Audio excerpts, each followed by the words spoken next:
All right, on passe à une autre section, la course au trophée. Le premier trophée vers lequel on veut parler, ce sera le trophée du MVP. Je vais vous donner mon top 3 des candidats pour moi au MVP qui se démarquent le plus. En troisième position, la tête d'affiche des Oklahoma City Thunders. Ils sont 6-0. J'ai nommé Shai Gilgeous-Alexander.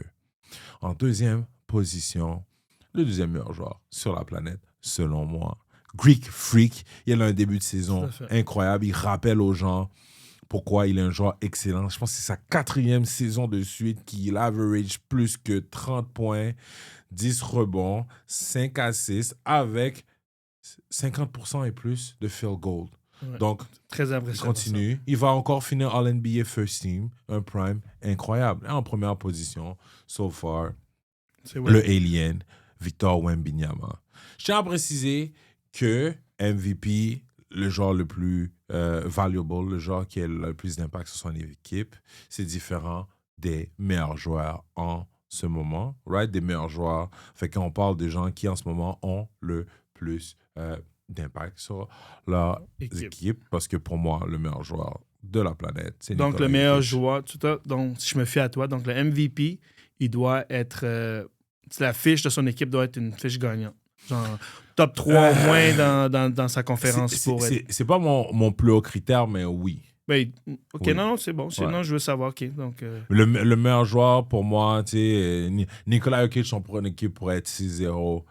Il serait le meilleur joueur sur la planète. Je veux dire, 6 défaites, 0 victoire, il serait le meilleur joueur sur la planète. Mais le MVP, tu sais, généralement, valuable, t'aide à produire, t'aide à gagner, t'aide les autres joueurs de ton équipe à s'élever. C'est pour ça que pendant des années, pour moi, tu sais, quasiment chaque année, le MVP, c'était LeBron James. Non, mais... non, je sais. Tu sais, à un moment donné, les gens étaient fatigués. C'est sûr, il y a toujours le voters fatigue. C'est comme...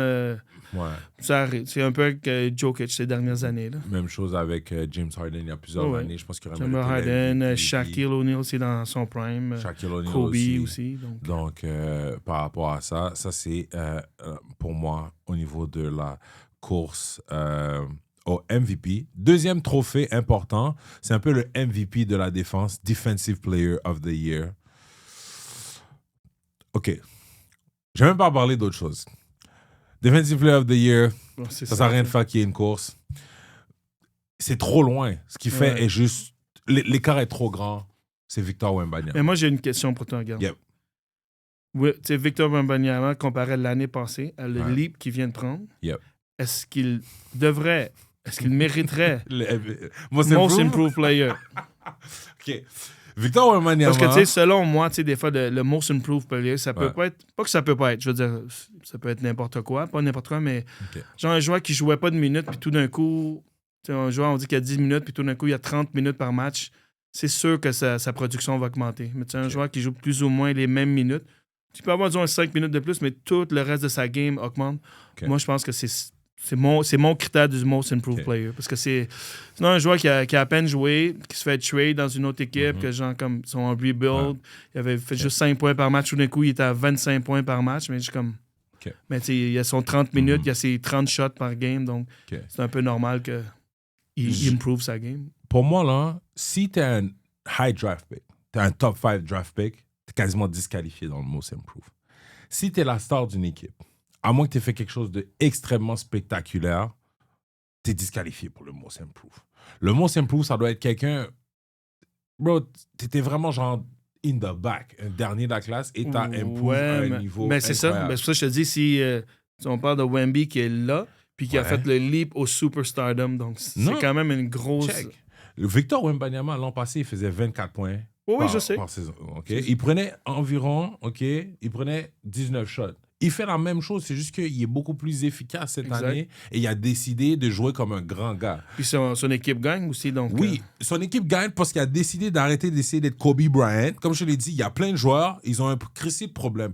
Kobe, c'est un de mes joueurs préférés, mais ils essaient d'être Jordan, ils essaient d'être Kobe. Non, bro, t'es 7 pieds, prends la balle, mets-leur dans la face des dunks, bloque-les, reste pas sur le périmètre, abuse-les. Il a décidé de faire ça, c'est un peu... C'est pour ça qu'il gagne.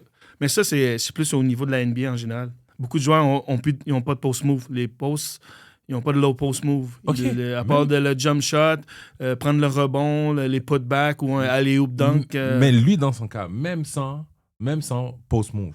Frérot, non, je sais. Non, lui, c'est sûr que... Alley-oop à la planète Mars, il va le prendre. Ouais, comme juste à côté aussi du panier. Tu vois, j'ai les chiffres devant moi. L'an passé, il prenait 18,6 field goal attempt. Cette année, il en prend 19,2. L'an passé, il réussissait 8,9 field goal. Cette année, il a réussi 10,8. Donc, il met 2 paniers de plus. Puis, quand tu regardes ses pourcentages... Puis ses points, c'était quoi l'année passée? L'an passé, c'est ça. C'était 24. Il mettait 24 points. Puis cette année? OK. Cette année, il en met 30. Le nombre d'assists était similaire. 3,7 c'est les blocs qui ont augmenté beaucoup. Hein. Les blocs ont augmenté. Il est passé de 3,8 blocs l'an passé à 4,8 blocs cette année. So, il a augmenté d'un bloc. Ouais, c'est fou. Puis, ça. il a augmenté de beaucoup ses rebounds. Ses rebounds ont augmenté, puis son efficience sur les 2 points et sur les shots, parce qu'il s'est tout simplement rapproché.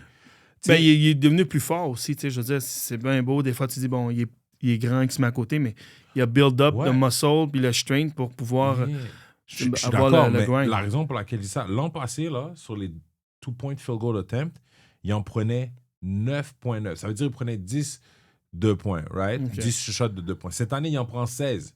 Ça veut dire 16 de ces comme 19 shots sont inside. Alors que l'an passé, il faisait 50-50, quasiment 50-50. C'est comme, non, le gros...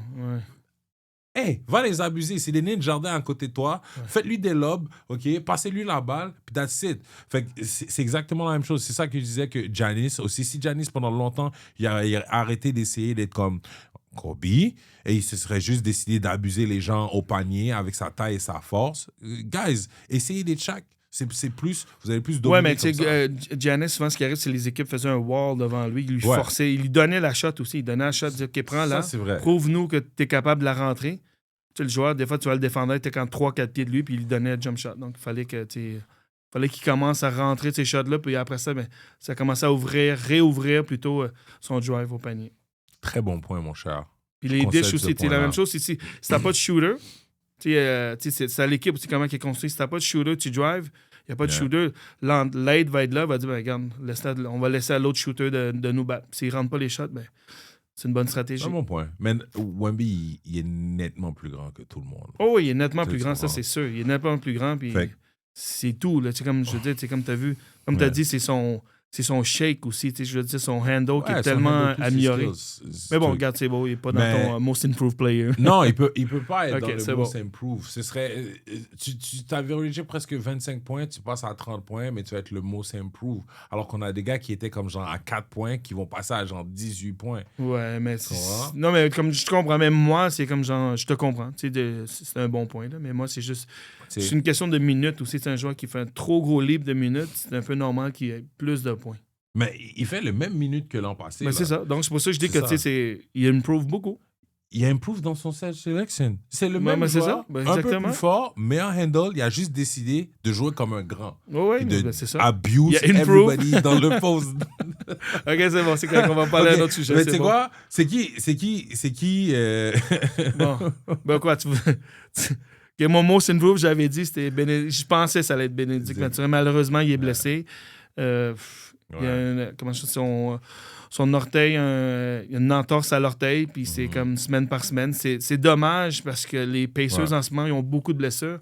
Puis il y a eu tellement beaucoup de shots pour lui. Je veux dire, il y a Haliburton qui est blessé, il y a Obi Toppin qui est blessé. Il y a qui encore? Il a commencé en force. Oui, il a commencé en force aussi, donc c'est très dommage. Donc, tu sais, il aurait pu vraiment s'améliorer, mais maintenant, bon, ça reste à voir, là, mais sinon, je sais pas d'autre. Moi, c'était vraiment Mathurin que je misais dessus. Là.